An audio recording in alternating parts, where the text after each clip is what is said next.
गया जूही। मंजिल पास आकर भी हर बार दूर चली जाती है। स्वराज्य को आते हुए देखती हूँ, परंतु दूसरे ही क्षण मार्ग में हिमालय अड़ जाता है। उसे पार करती हूँ तो महासागर की लहरें थपेड़े मारने लगती है। उनसे जूझती हूँ तो नाविक सो जाते हैं। जूही जूही, मैंने प्रतिज्ञा की थी कि मैं अपनी झांसी कभी नहीं दूंगी, लेकिन झांसी हाथ से निकल गई जूही। नहीं नहीं, झांसी हाथ से नहीं निकली। मैं अकेली हूँ, लेकिन उससे क्या, मैं अकेली ही झांसी लेकर रहूंगी। कौन कहते आप अकेले हैं महारानी? आप तो गीता पढ़ती है, फिर यह निराशा कैसे? मैं निराश नहीं हूँ, लेकिन क्या तुम नहीं जानती कि उस दिन बाबा गंगादास ने मुझसे क्या कहा था? जब तक हमारे समाज में छूअछूत और ऊंच नीच के भेद नहीं मिट जाते, जब तक हम विलास प्रियता को छोड़कर जनसेवक नहीं बन जाते, तब तक स्वराज्य नहीं मिल सकता।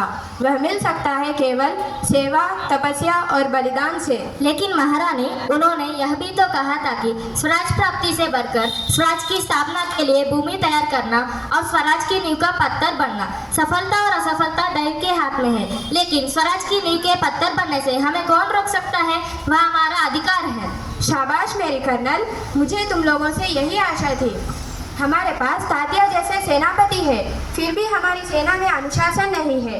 हमारे पास ग्वालियर का किला है, फिर भी हम कुछ नहीं कर पा रहे हैं। क्यों? जानती हो क्यों? जानती हूँ महारानी, हम विलासिता में डूब गए हैं। कौन कहता है कि हम विलासित में डूब गए हैं? विलासित में डूबे राजा बंधक के नवाब सेनापति तात्या। नहीं मुंदर, सेनापति नहीं। ओ समझी, तुम तो उनका पक्ष लोगी ही। मैं उनका पक्ष नहीं लेती, लेकिन जो तथ्य है उसको छिपाया नहीं जा सकता। सरदार तात्या राव साहब को अपना तन मन स्वामी मानते हैं। और तुम उनको अपना स्वामी मानते हो? हाँ, मैं उनको अपना स्वामी मानती और मानती रहूंगी। उनसे भी अधिक मैं महारानी को अपना स्वामी मानती हूँ। महारानी से भी बढ़कर मैं अपने देश को अपना स्वामी मानती हूँ। जूही, तुम तो नाराज हो गई। मेरा यह मतलब नहीं था। मैं तो केवल इतना ही कहना चाहते थे कि जब तूने उन्होंने अपना स्वामी मान लिया है, तो उन्होंने रोकते क्यों नहीं? जूही ने उन्हें रोका है मुंदर। सरकार, मैं औरों की बात नहीं जानती। आप आज्ञा दीजिए, मैं ठोकर मारने के लिए तैयार हूँ। और मैं भी तैयार हूँ भाई साहब। चलो हम चलकर उनका नींद हराम कर दे। नहीं मुंदर, हम उनकी नींद हराम नहीं कर सकते।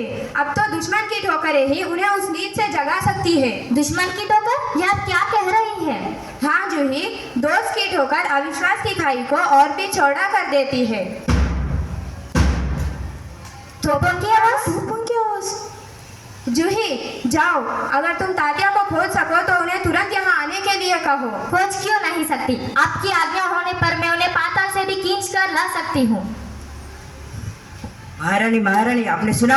क्या रघुनाथ? महारानी जनरल ओस की सेना ने मुरार और पेशवा का सेना को हरा दिया। क्या पेशवा की सेना हार गई? पेशवा की सेना हार गई, यह अच्छा ही हुआ। अब पेशवा की आंखें खुलेंगी।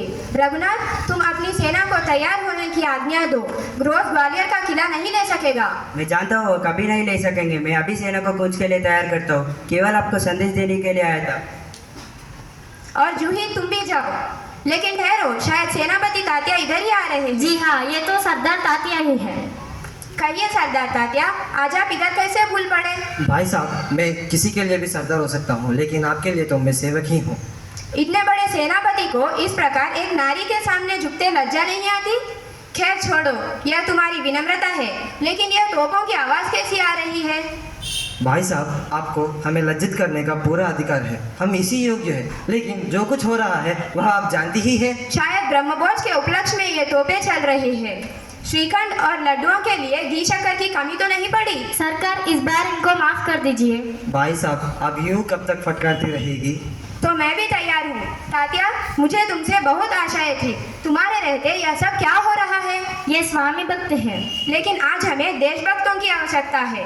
खैर, अब भी कुछ नहीं बिगड़ा, अब भी बहुत कुछ किया जा सकता है। इसीलिए तो आया हूँ भाई साहब। आप जो कहेगी वही करूँगा, जो योजना बनाएगी उसी पर चलूँगा। तो जाओ, तलवार संभाल लो। नुपुरों की झनकार के स्थान पर तोपों का गर्जन होने दो। भूल जाओ रागरंग। याद रखो, हमें स्वराज लेना है। हमें रणभूमि में मौत से जूझना है। महारानी, आपकी जय हो। मैं युद्ध के लिए तैयार होकर आया हूँ। जानती हूँ, लेकिन सेनापति, इस बार यदि दुर्भाग्य से हमें विजय ना मिल सके तो तुम्हें सेना और सामग्री दोनों दुश्मन के घेरे से निकाल कर ले जाना है। ऐसा ही होगा। सरदार तात्या, इस बार मेरा मन कहता है कि यह मेरे जीवन का अंतिम युद्ध है। जीत हो या हार, मुझे उस बात की चिंता नहीं है। चिंता केवल इस बात की है हमारी वीरता कलंकित न होने पाए। भाई साहब, वीरता आपको पाकर धन्य है। आपके रहते हुए कलंक हमारे छाया को भी नहीं छू सकेगा। आज्ञा दीजिए। प्रणाम। प्रणाम तात्या, मैं सीधी युद्ध भूमि में जा रही हूँ, देर ना लगाना। सरकार, आज मैं बराबर आपके साथ रहूंगी और मैं तोपखाना संभालूंगी। और हम सब मिलकर या तो स्वराज्य प्राप्त करके रहेंगे या स्वराज्य की नींव की स्थापना करेंगे।